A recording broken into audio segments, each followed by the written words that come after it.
नमस्कार दोस्तों, आप सभी का स्वागत है आपके अपने चैनल ऑडियो ज्ञान हिंदी में। आज हम लेकर आए हैं महान कथाकार मुंशी प्रेमचंद की एक हृदयस्पर्शी कहानी, खून सफेद। यह कहानी सिर्फ एक परिवार की नहीं, बल्कि समाज की उस सच्चाई को उजागर करती है जहां रिश्तों से ज्यादा महत्व कभी-कभी समाज और परंपराओं को दे दिया जाता है। गरीबी, मजबूरी, ममता और सामाजिक बंधनों के बीच झूलती यह कहानी आपको अंदर तक झकझोर देगी। तो आइए सुनते हैं। खून सफेद। चैत का महीना था, लेकिन वे खलियान, जहां अनाज की ढेरियां लगी रहती थी, पशुओं के शरणास्थल बने हुए थे, जहां घरों से फाग और बसंत का आलाप सुनाई पड़ता, वहां आज भाग्य का रोना था।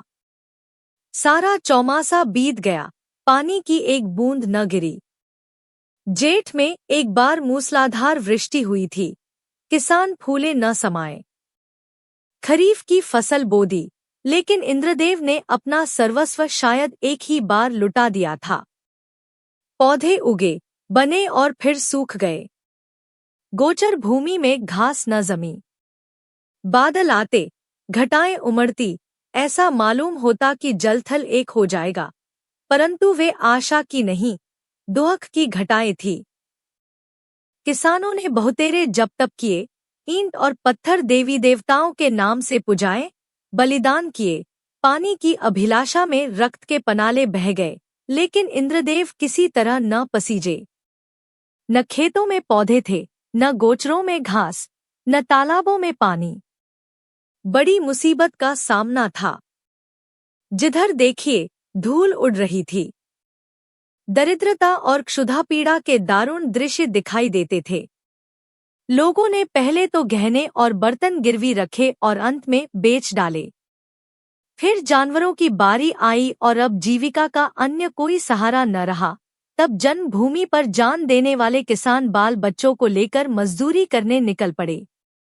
अकाल पीड़ितों की सहायता के लिए कहीं-कहीं सरकार की सहायता से काम खुल गया था। बहुतेरे वहीं जाकर जमे। जहां जिसको सुभीता हुआ, वह उधर ही जा निकला। संध्या का समय था। जादूराय थकामांदा आकर बैठ गया और स्त्री से उदास होकर बोला, दरखास्त नामंजूर हो गई।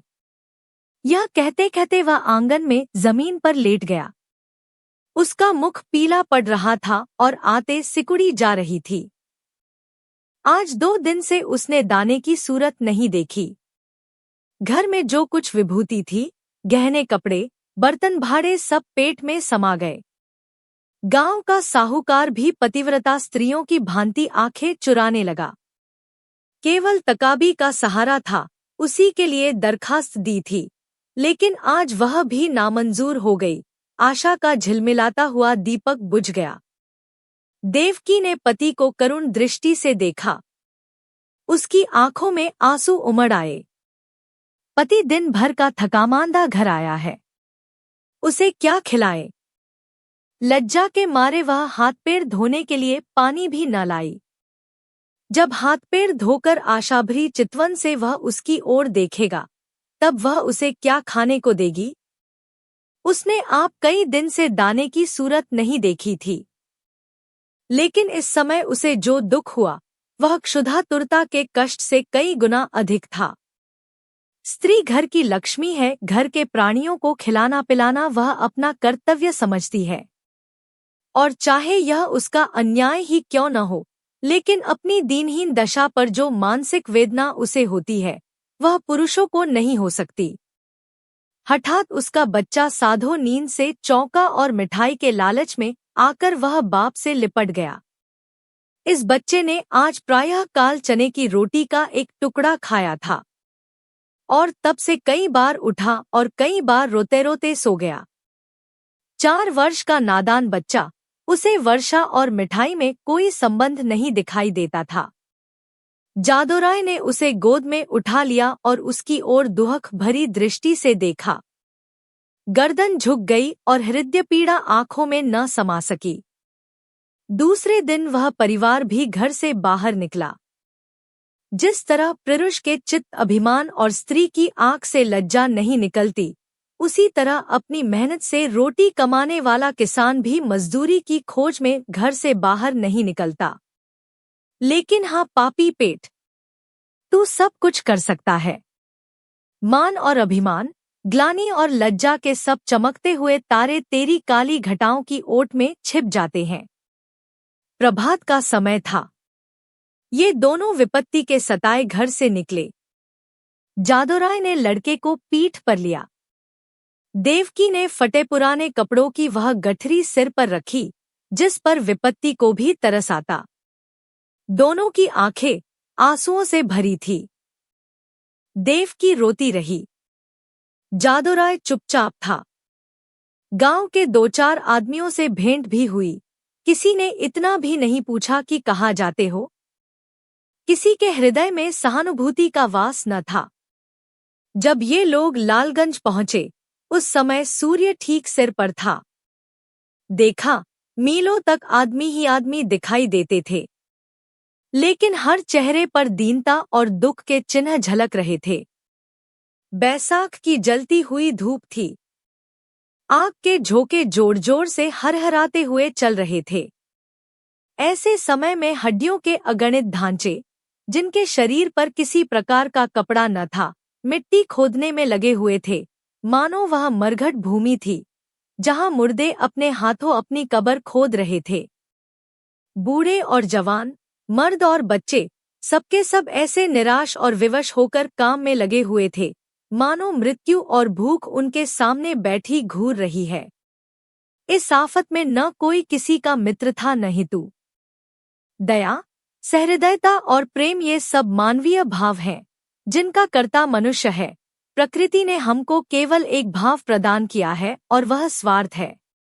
मानवीय भाव बहुधा कपटी मित्रों की भांति हमारा साथ छोड़ देते हैं, पर यह ईश्वर प्रदत्त गुण हमारा गला नहीं छोड़ता।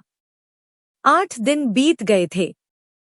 संध्या समय काम समाप्त हो चुका था। डेरे से कुछ दूर आम का एक बाग था। वहीं एक पेड़ के नीचे जादूराय और देवकी बैठी हुई थी। दोनों ऐसे कृश हो रहे थे कि उनकी सूरत नहीं पहचानी जाती थी। अब वह स्वाधीन कृषक नहीं रहे। समय के हेरफेर से आज दोनों मजदूर बने बैठे हैं। जादूराय ने बच्चे को जमीन पर सुला दिया। उसे कई दिन से बुखार आ रहा है। कमल सा चेहरा मुरझा गया है।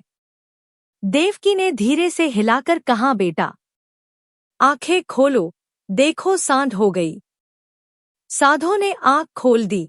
बुखार उतर गया था। बोला, क्या हम घर आ गए मां? घर की याद आ गई। देवकी की आंखें डबडबा आईं। उसने कहा, नहीं बेटा, तुम अच्छे हो जाओगे तो घर चलेगे। उठकर देखो कैसा अच्छा बाग है। साधो माँ के हाथों के सहारे उठा और बोला, माँ, मुझे बड़ी भूख लगी है, लेकिन तुम्हारे पास तो कुछ नहीं है। मुझे क्या खाने को दोगी? देवकी के हृदय में चोट लगी, पर धीरज धर के बोली, नहीं बेटा, तुम्हारे खाने को मेरे पास सब कुछ है। तुम्हारे दादा पानी लाते हैं तो नरम नरम रोटियां अभी बनाए देती हूँ। साधो ने माँ की गोद में सिर रख लिया और बोला, माँ, मैं न होता तो तुम्हें इतना दुख न होता। यह कहकर वह फूट फूट कर रोने लगा। यह वही बेसमझ बच्चा है जो 2 सप्ताह पहले मिठाइयों के लिए दुनिया सिर पर उठा लेता था। दुख और चिंता ने कैसा अनर्थ कर दिया है।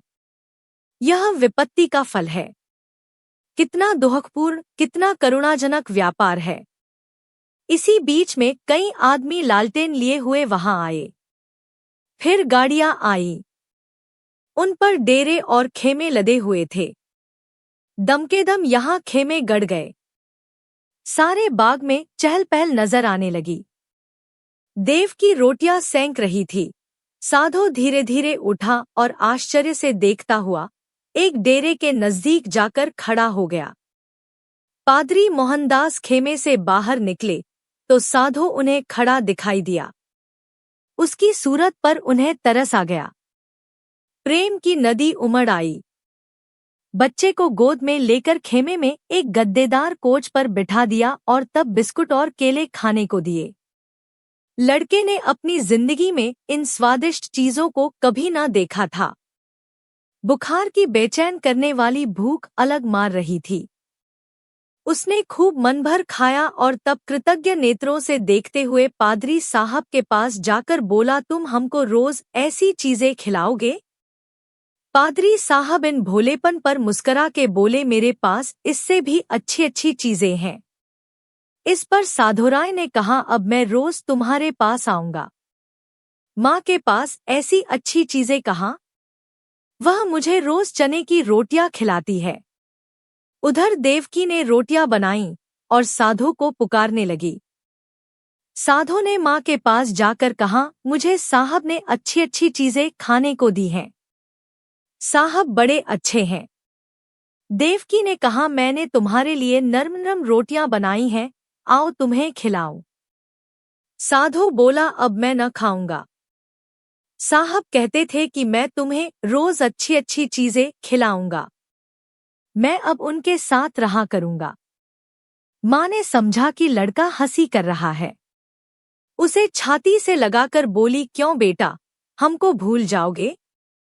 देखो मैं तुम्हें कितना प्यार करती हूँ। साधु तुतलाकर बोला, तुम तो मुझे रोज चने की रोटियां दिया करती हो, तुम्हारे पास तो कुछ नहीं है। साहब मुझे केले और आम खिलाएंगे। यह कहकर वह फिर खेमे की ओर भागा और रात को वही सो रहा। पादरी मोहनदास का पड़ाव वहां 3 दिन रहा। साधु दिन भर उन्हीं के पास रहता। साहब ने उसे मीठी दवाइयां दी। उसका बुखार जाता रहा। वह भोले भाले किसान यह देखकर साहब को आशीर्वाद देने लगे। लड़का चंगा हो गया और आराम से है। साहब को परमात्मा सुखी रखे। उन्होंने बच्चे की जान रख ली। चौथे दिन रात को ही वहां से पादरी साहब ने कूच किया। सुबह को जब देवकी उठी तो साधु का यहाँ पता न था। उसने समझा कहीं टपके ढूंढने गया होगा, किंतु थोड़ी देर देखकर उसने जादूराय से कहा, लल्लू यहाँ नहीं है। उसने भी यही कहा, कहीं टपके ढूंढता होगा। लेकिन जब सूरज निकल आया और काम पर चलने का वक्त हुआ, तब जादूराय को कुछ संशय हुआ। उसने कहा, तुम यहीं बैठी रहना, मैं अभी उसे लिए आता हूँ। जादू ने आसपास के सब बागों को छान डाला और अंत में जब 10 बज गए तो निराश लौट आया। साधु न मिला, यह देखकर देवकी ढाड़े मारकर रोने लगी। फिर दोनों अपने लाल की तलाश में निकले। अनेक विचार चित्त में आने जाने लगे। देवकी को पूरा विश्वास था कि उस साहब ने उस पर कोई मंत्र डालकर वश में कर लिया, लेकिन जादू को इस कल्पना के मान लेने में कुछ संदेह था। बच्चा इतनी दूर अनजान रास्ते पर अकेले नहीं जा सकता। फिर भी दोनों गाड़ी के पहियों और घोड़े के टापों के निशान देखते चले जाते थे, यहाँ तक कि एक सड़क पर आ पहुंचे। वहां गाड़ी के बहुत से निशान थे। उस विशेष लीक की पहचान न हो सकती थी। घोड़े के टाप भी एक झाड़ी की तरफ जाकर गायब हो गए। आशा का सहारा टूट गया। दोपहर हो गई थी। दोनों धूप के मारे बेचैन और निराशा से पागल हो रहे थे। वहीं एक वृक्ष की छाया में बैठ गए। देवकी विलाप करने लगी। जादूराय ने उसे समझाना शुरू किया। जब जरा धूप की तेजी कम हुई तो दोनों फिर आगे चले, किंतु अब आशा की जगह निराशा साथ थी। घोड़े के टापों के साथ उम्मीद का धुंधला निशान गायब हो गया था। शाम हो गई। इधर उधर गायों बैलों के झुंड निर्जीव से पड़े दिखाई देते थे। यह दोनों दुखिया हिम्मत हारकर एक पेड़ के नीचे टिक रहे। उसी वृक्ष पर मैने का एक जोड़ा बसेरा लिए हुए था। उनका नन्हा सा शावक आज ही एक शिकारी के चंगुल में फंस गया था। दोनों दिन भर उसे खोजते फिरे। इस समय निराश होकर बैठ रहे। देवकी और जादू को अभी तक आशा की झलक दिखाई देती थी। इसीलिए वे बेचैन थे। 3 दिन तक ये दोनों अपने खोए हुए लाल की तलाश करते रहे। दाने से भेंट नहीं, प्यास से बेचैन होते 2-4 घूंट पानी गले के नीचे उतार लेते। आशा की जगह निराशा का सहारा था। दुख और करुणा के सिवाय और कोई वस्तु नहीं। किसी बच्चे के पैर के निशान देखते तो उनके दिलों में आशा तथा भय की लहरें उठने लगती थी। लेकिन प्रत्येक पग उन्हें अभीष्ट स्थान से दूर लिए जाता था। इस घटना को हुए 14 वर्ष बीत गए। इन 14 वर्षों में सारी काया पलट गई। चारों ओर रामराज्य दिखाई देने लगा। इंद्रदेव ने कभी उस तरह अपनी निर्दयता न दिखाई और न जमीन ने ही। उमड़ी हुई नदियों की तरह अनाज से ढेकियां भरी चली। उजड़े हुए गांव बस गए। मजदूर किसान बन बैठे और किसान जायदाद का तलाश में दौड़ने लगे। वही चैत के दिन थे। खलियानों में अनाज के पहाड़ खड़े थे। भाट और भिखमंगे किसानों की बढ़ती के तराने गा रहे थे। सुनारों के दरवाजे पर सारे दिन और आधी रात तक ग्राहकों का जमघट लगा रहता था। दर्जी को सिर उठाने की फुर्सत न थी। इधर-उधर दरवाजों पर घोड़े हिनहिना रहे थे। देवी के पुजारियों को अजीर्ण हो रहा था। जादोराय के दिन भी फिरे। घर पर छप्पर की जगह खपरेल हो गया है। दरवाजे पर अच्छे बैलों की जोड़ी बंधी हुई है। वह अब अपनी बहली पर सवार होकर बाजार जाया करता है। उसका बदन अब उतना सुडौल नहीं है। पेट पर इस सुदशा का विशेष प्रभाव पड़ा है और बाल भी सफेद हो चले हैं। देवकी की गिनती भी गांव की बूढ़ी औरतों में होने लगी है। व्यावहारिक बातों में उसकी बड़ी पूछ हुआ करती है।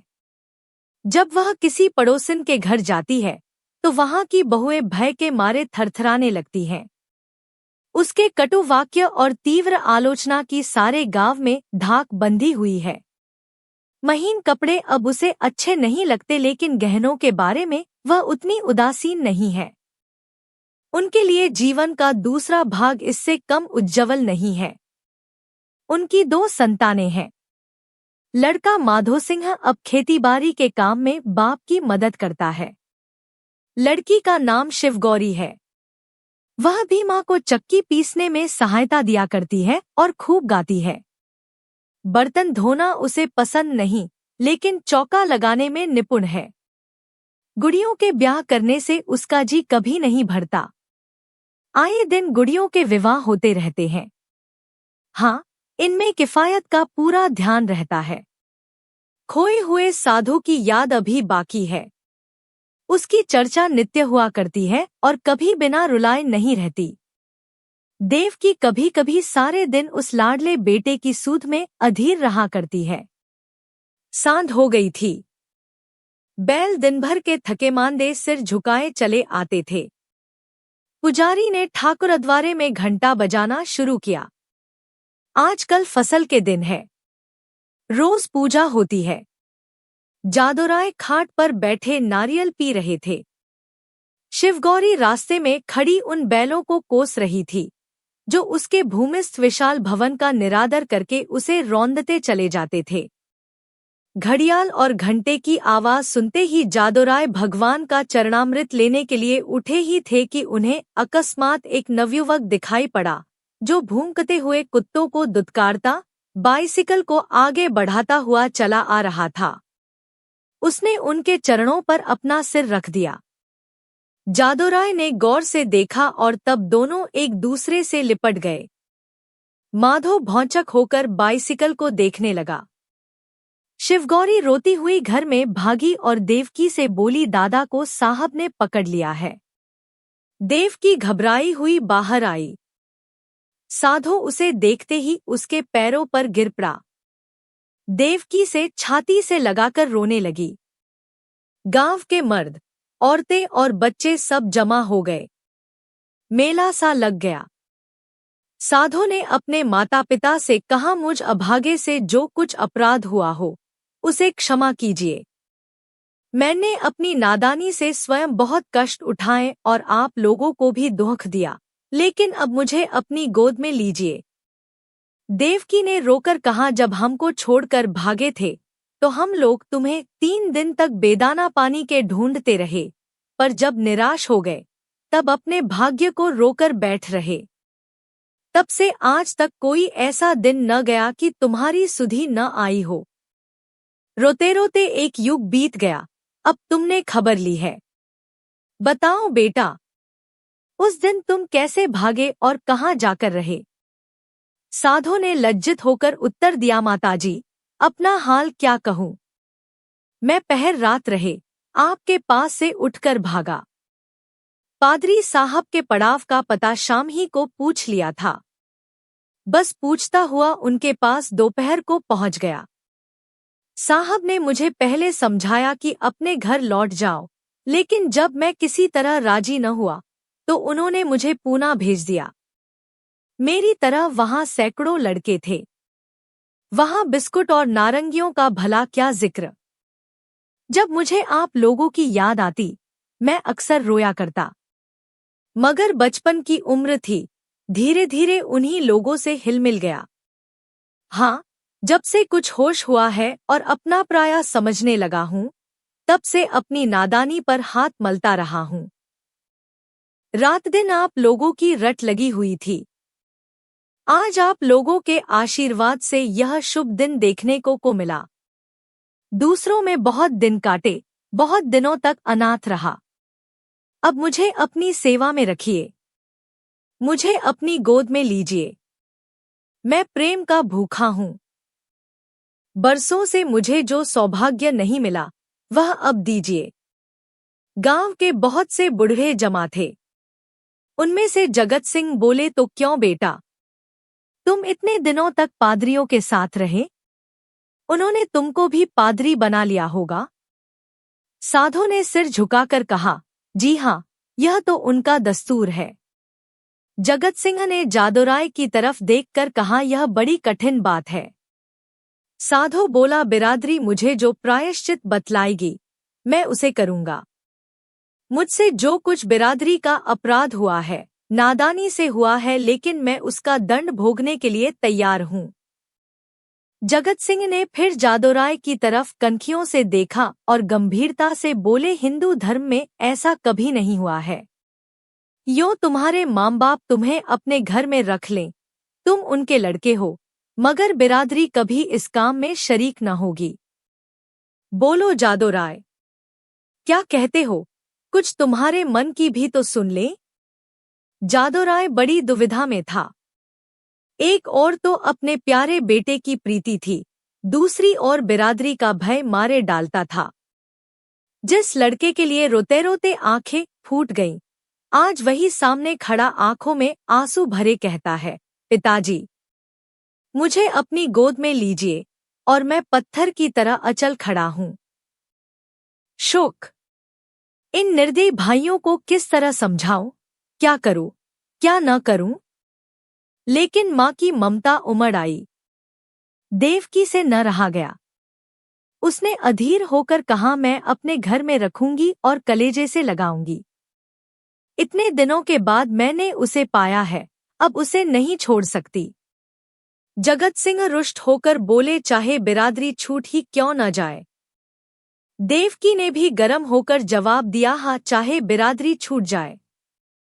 लड़के वालों ही के लिए आदमी बिरादरी की आड़ पकड़ता है। जब लड़का न रहा तो भला बिरादरी किस काम आएगी? इस पर कई ठाकुर लाल लाल आंखें निकालकर बोले, ठाकुराइन, ठाकुराइन बिरादरी की तो खूब मर्यादा करती हो। लड़का चाहे किसी रास्ते पर जाए, लेकिन बिरादरी चू तक न करे, ऐसी बिरादरी कहीं होगी। हम साफ साफ कहे देते हैं कि अगर यह लड़का तुम्हारे घर में रहा तो बिरादरी भी बता देगी कि वह क्या कर सकती है। जगत सिंह कभी कभी जादोराय से रुपए उधार लिया करते थे।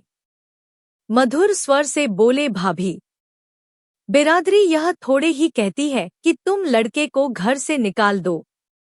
लड़का इतने दिनों के बाद घर आया है तो हमारे सिर आंखों पर रहे, बस जरा खाने पीने और छूतछात का बचाव बना रहना चाहिए। बोलो जादो भाई। अब बिरादरी को कहाँ तक दबाना चाहते हो? जादूराय ने साधो की तरफ करुणा भरे नेत्रों से देखकर कहा, बेटा, जहाँ तुमने हमारे साथ इतना सलूक किया है, वहाँ जगत भाई की इतनी कहाँ और मान लो। साधो ने कुछ तीक्ष्ण शब्दों में कहा, क्या मान लूं? यह कि अपनों में गैर बनकर रहूं, अपमान सहूं, मिट्टी का घड़ा भी मेरे छूने से अशुद्ध हो जाए। न, यह मेरा क्या न होगा, इतनी निर्लज्ज नहीं। जादूराय को पुत्र की यह कठोरता अप्रिय मालूम हुई। वे चाहते थे कि इस वक्त बिरादरी के लोग जमा हैं, उनके सामने किसी तरह समझौता हो जाए, फिर कौन देखता है कि हम उसे किस तरह रखते हैं। चिढ़कर बोले, इतनी बात तो तुम्हें माननी ही पड़ेगी। साधुराय इस रहस्य को न समझ सका। बाप की इस बात में उसे निष्ठुरता की झलक दिखाई पड़ी। बोला, मैं आपका लड़का हूँ, आपके लड़के की तरह रहूंगा। आपके भक्ति और प्रेम की प्रेरणा मुझे यहाँ तक लाई है। मैं अपने घर में रहने आया हूँ, अगर यह नहीं है तो इसके सिवा मेरे लिए इसके और कोई उपाय नहीं है कि जितनी जल्दी हो सके यहाँ से भाग जाओ। जिनका खून सफेद है उनके बीच में रहना व्यर्थ है। देवकी ने रोकर कहा, लल्लू, मैं अब तुम्हें न जाने दूंगी। साधो की आंखें भर आईं, पर मुस्कराकर बोला, मैं तो तुम्हारी थाली में खाऊंगा। देवकी ने उसे ममता और प्रेम की दृष्टि से देखकर कहा, मैंने तो तुझे छाती से दूध पिलाया है, तू मेरी थाली में खाएगा तो क्या? मेरा बेटा ही तो है, कोई और तो नहीं हो गया। साधो इन बातों को सुनकर मतवाला हो गया। इनमें कितना स्नेह, कितना अपनापन था। बोला, माँ, आया तो मैं इसी इरादे से था कि अब कहीं न जाऊंगा, लेकिन बिरादरी ने मेरे कारण यदि तुम्हें जातिच्युत कर दिया तो मुझसे न सका जाएगा। मुझसे इन गवारों का कोरा अभिमान न देखा जाएगा। इसलिए इस वक्त मुझे जाने दो। जब मुझे अवसर मिला करेगा तो तुम्हें देख जाया करूंगा। तुम्हारा प्रेम मेरे चित्त से नहीं जा सकता, लेकिन यह असंभव है कि मैं इस घर में रहूं और अलग खाना खाऊं, अलग बैठूं। इसके लिए मुझे क्षमा करना। देवकी घर में से पानी लाई। साधो मुंह धोने लगा। शिवगौरी ने माँ का इशारा पाया तो डरते डरते साधो के पास गई, साधो को आदरपूर्वक दंडवत की। साधो ने पहले उन दोनों को आश्चर्य से देखा, फिर अपनी माँ को मुस्कुराते देख समझ गया। दोनों लड़कों को छाती से लगा लिया और तीनों भाई बहन प्रेम से हंसने खेलने लगे। माँ खड़ी यह दृश्य देखती थी और उमंग से फूली न समाती थी। जलपान करके साधो ने बाइसिकल संभाली और माँ बाप के सामने सिर झुकाकर चल खड़ा हुआ, वहीं जहां से तंग होकर आया था, उसी क्षेत्र में जहां अपना कोई न था। देवकी फूट फूट कर रो रही थी और जादूराय आंखों में आंसू भरे, हृदय में एक ऐंठन सी अनुभव करता हुआ सोचता था, हाय मेरे लाल, तू मुझसे अलग हुआ जाता है। ऐसा योग्य और होनहार लड़का हाथ से निकला जाता है, और केवल इसलिए कि अब हमारा खून सफेद हो गया। तो दोस्तों, यह थी मुंशी प्रेमचंद की मार्मिक कहानी, खून सफेद। यह कहानी हमें सोचने पर मजबूर करती है कि क्या समाज की परंपराएं और बंधन इंसानियत और रिश्तों से बड़े हो सकते हैं? अगर आपको यह कहानी पसंद आई हो तो वीडियो को लाइक करें, शेयर करें और हमारे चैनल ऑडियो ज्ञान हिंदी को सब्सक्राइब जरूर करें। ऐसी ही और दिल को छू लेने वाली हिंदी कहानियों के लिए जुड़े रहिए हमारे साथ। धन्यवाद।